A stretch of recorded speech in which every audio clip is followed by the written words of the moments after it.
Hi, and welcome to another episode of elPablo FC.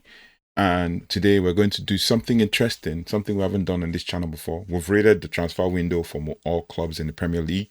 Now we're going to rate the first 3 weeks of the Premier League season so far. And in just 3 weeks into the new Premier League season, for some teams, the alarm bells are already ringing. For others, a sense of relief, optimism is starting, a sense of relief and optimism is starting to set in. I mean, the opening month of the Premier League season is a high stakes litmus test.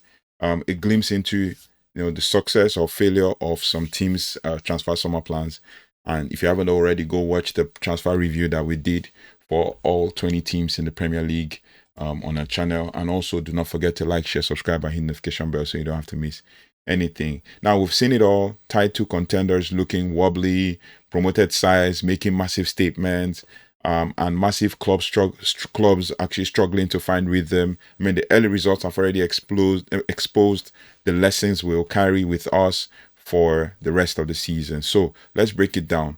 We are grading every single Premier League team on their performance through 3 weeks of the 25-26 season. And we're also looking at results, underlying statistics, and how the summer transfer business has influenced everything on the pitch. Some teams are getting a perfect score, while others have earned a grade that would leave the entire season in jeopardy.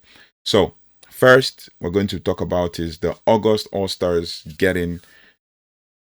so we're going to rate them 1 to 5. So they're getting a 5 over 5.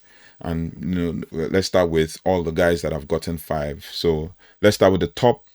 Start at the top with teams that have absolutely excelled. First up we have Chelsea. They have a solid 5 with Enzo Maresca's first 3 games in charge. They've faced 3 London derbies and come away with an unremarkable 7 points. With a remarkable 7 points, and their 1 goal conceded is a testament of a defense that is holding strong, and their league best 61.5% possession shows a tactical dominance that is paying off. They are not just winning, they are dominating the underlying metrics, sitting second in expected goals and first by a long shot in dangerous chances created. Now, the most impressive is that they've achieved this with a record of 2 wins and a draw, all while star player Cole Palmer isn't even in form, and yet the defender Levi Colwill is actually injured as well, right? So with new signings, João Pedro looking sensational, the foundation for a title challenge is certainly there, but most of the fans will say they are not contending or they are not challenging for the title. So we shall see. Next, we have another 5 over 5 team in Liverpool. Now they have started the season. They started the season with a perfect score, with a perfect 3 wins from 3 matches, 100% points record. That's all the more impressive when you consider that they've already played 3 good sides. New manager, obviously, is no more new, but Arne Slot's team has twice blown a 2-goal lead. Yep, shaky defense and stuff, only to fight back and win, showing a resilience that will be crucial for the rest of the season. The big story here is, of course, their spending. Liverpool have twice broken Premier League record with the net spend second only to Arsenal. They are no longer the underdogs. The expectation is multiple trophies. The question for them now is how long it will take for the new superstars like Florian Wirtz and Alexander Isak to properly acclimatize or get used to the team. Moving on to a more surprising success story, we'll give Bournemouth a perfect 5. Now, the Cherries sold 3/4 of their fantastic back 4 from last season, with Dean Howson, Milos Kerkers, and Ilya Zabani all moving on to major Champions League clubs. Despite this massive shakeup, they've emerged with 2 wins and a narrow loss to Liverpool. Under manager Andoni Iraola, they are proving themselves to be a force with a 1-0 win over Spurs. they will certainly resonate into the international break with, energy and momentum. Then we'll finally go to two newly promoted teams that have earned a top grade. First and foremost, Sunderland gets a 5 for a very smart transfer strategy. The Black Cats actually spent big on a mix of proven Premier League talent and promising new players. Their decision is already looking like a right call, and they've taken 3 points off West Ham and Brentford. So 6 points in total. New signing Granit Xhaka has been spectacular, and with an easier fixture list until late October, they have a fantastic opportunity to build a solid base for survival. And Brighton and Hove Albion gets, a 4.5 with Fabian Hotler, Seagulls. They've looked fantastic with third best expected goals and being one of the best teams when it comes to the high press. The main question for them to resolve around their finishing and the main question for them to resolve is around their finishing and their own transfer woes, right? They lost 2 key players in João Pedro and Simon Adingra and have further worries with Pervis Estupinian and Matt O'Reilly also heading out as Estupinian has gone to AC Milan. However, Tony Bloom's talent identification continues to be a marvel, with the performances on the pitch suggesting that they're a team on the right path. And then we move over to teams that got 4 and 3, and we're talking about a group of teams that have had mixed bag results, showing flashes of brilliance, but also some significant issues. With Arsenal, we'll give them a 4, right? Now, with that, we're going to say the Gunners are certainly in title contending side as they've been for 3 years, back to back. They've conceded only 1 goal, a stunning free kick, and have integrated their best depth in years. They lost to Liverpool, so maybe a 4 for them. They lost to Liverpool on a 5. And basically it's out of the question, but the question mark keeping them from hitting that 5.5 over 5 is a big one. And the question is, can Mikel Arteta act like a champion in big games? That's the question, because the fans are already questioning his moves and all the things in between. There are injury concerns also with key players like Bukayo Saka and William Saliba out for an unknown amount of time. Next is Tottenham Hotspur. They get a 4 from me as well, a 4 rating. Thomas Frank's side is starting to show what they can do with a bigger budget, right? Their wins over Burnley and Manchester City were impressive, and the loan of João Palhinha was actually a brilliant move. And there are still, questions about how they will handle a Champions League campaign as they have qualified for Champions League via the Europa League route. But their strong start to the league season is a promising sign. Now, Everton gets a 3.5, while 3.5 closer to 4. So while they have 6 points from 3 games, it's a bit harsh to give them a perfect 4 or 5. The team should be 3 wins from 3 matches, if not for manager David Moyes' overly cautious approach in their first game. They've also been slow to address the shallow roster, right? However, their new playmaker in Jack Grealish and also Iliman Ndiaye they look like a dream duo on either side of the attack for them, and the veteran leadership on the team gives them the ingredients for a solid charge up the table. So they get somewhat closer to 4, but let's give them a 3.5.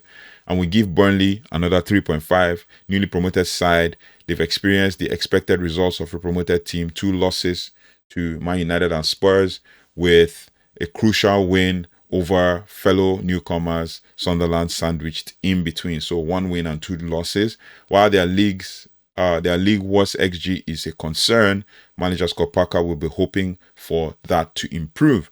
The win over Sunderland feels absolutely huge given their brutal upcoming fixture list in September. Then the next team we're going to give another 3 would be Leeds United. They also get a 3.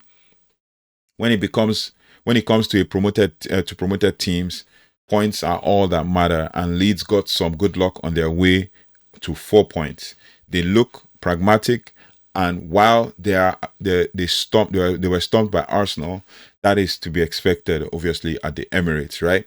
There is a reason to hope that their new signings can become, the stars that they need, and the team will need them, obviously, along with their new goalkeeper to deliver in the next 2 months of easier fixtures. And the last team on our 3 to 4 or 3.5, as the case may be, is Manchester United. They get a 3.5.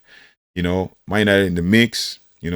A win against Burnley really swings this grade, and it moves it closer to 4, considering where they are on the table. The loss to Arsenal was praised, and the draw with Fulham was acceptable, but it was also criticized. But the defeat to Grimsby Town was a wake-up call, and if not for the late winner against Burnley, manager Rúben Amorim could have been in real trouble. So we need to talk about that. And there are still major questions in goal, but the team leads the league in expected goals, and new signings show significant promise. Then we are going to go to the teams that are from 0 or from 1 to 2.5, and we'll start with the final feat, or the final tier of teams. They're called probably like the 2.5 teams.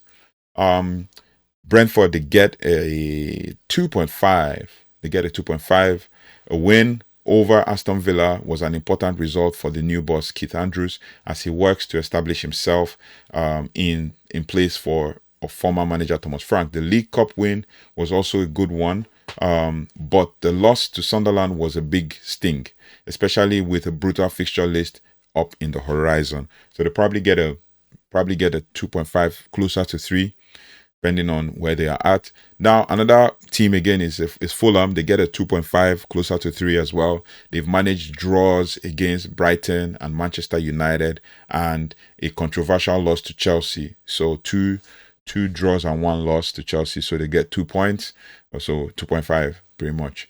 All while being without star left back Anthony Robinson for most of the season.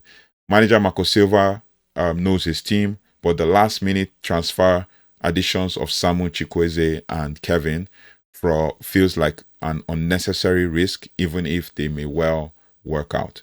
Next team on the 2.5s is Newcastle. The Magpies have put in a lot of energy and effort, and could be argued to have been the better team in all 3 of their matches, but they only have 2 points to show for it.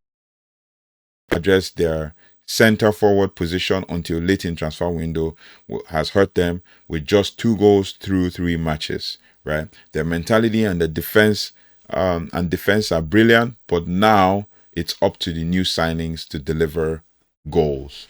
We also have Nottingham Forest with also a 2.5, as the case may be. What exactly are we looking at here with regards to Nottingham Forest? I mean, they've pushed into the Europa League and kept their best player, but manager Nuno Espirito Santo has already lifted the lid on his own discontent. They beat Brentford when they should have, and drew to Crystal Palace, which is fine, but a 3-0 loss to West Ham at home is a massive concern. With 16 new players and a ton of fixtures, predicting the season would be silly. 16 new players that the Nottingham Forest signed. And then finally, of the teams that are in between 2 and 2.5, we have West Ham. West Ham gets a 2 here in this situation, or 2.5, closer to 2.5. They needed a week 3 win, even more than Manchester United did, and the manager Graham Potter should be grateful that they delivered. The loss to Sunderland and a beatdown by Chelsea was rough, and the team has an unfamiliar look after the departure of key players. While their new signings look promising, they will also need the difference makers for Potter to feel more comfortable in his job. So we're going to go to the worrying teams, the teams that are worried. Basically, we're talking about the teams in the 0s to the 1.5. This is the group that has had a truly rough start. There are 3 teams in question here. Had a truly rough start, and their grades are a major cause for concern. Aston Villa gets they get 2. Yeah, they get a 2 or 1.5, as the case may be. They get a 2. They are the 4th best possession team in the league, but have turned it into 0 goals and a paltry 2.5 expected goals. 2.5. Now, this has also resulted in only 1 point from 3 matches. So it could be less, 2.0, so 2.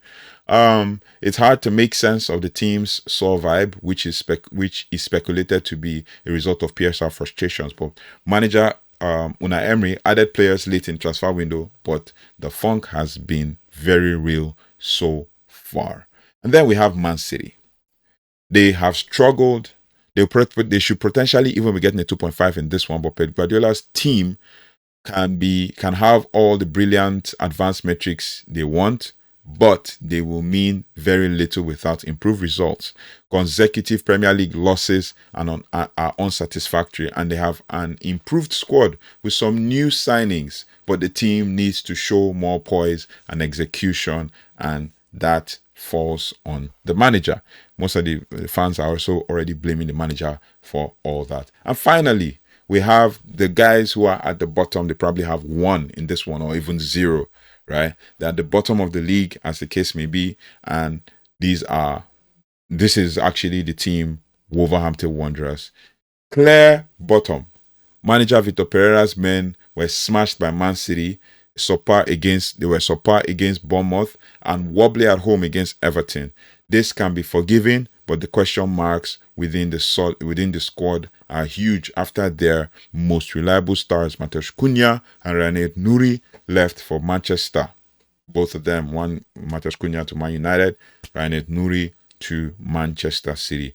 Pereira has a combustible past, and Wolves desperately need some wins to remind the team and the fans of their brilliant half-season to finish last year. With promoted teams looking so good, it could leave some seats feeling very hot earlier than usual. What do you guys think of all the ratings? Where do you think your team is rated in all of this? We've covered all 20 teams, and we've talked about where they lie in the entire transfer window, especially in the Premier League, as well as where they lie on the table in the Premier League. Let me know your thoughts and feelings in the comment section as we build towards a community. Don't want to waste your time too much, but thank you so much for watching. Thank you so much for liking, sharing, and subscribing and building a community with us. We will continue this on the next one. Take care, goodbye, and God bless.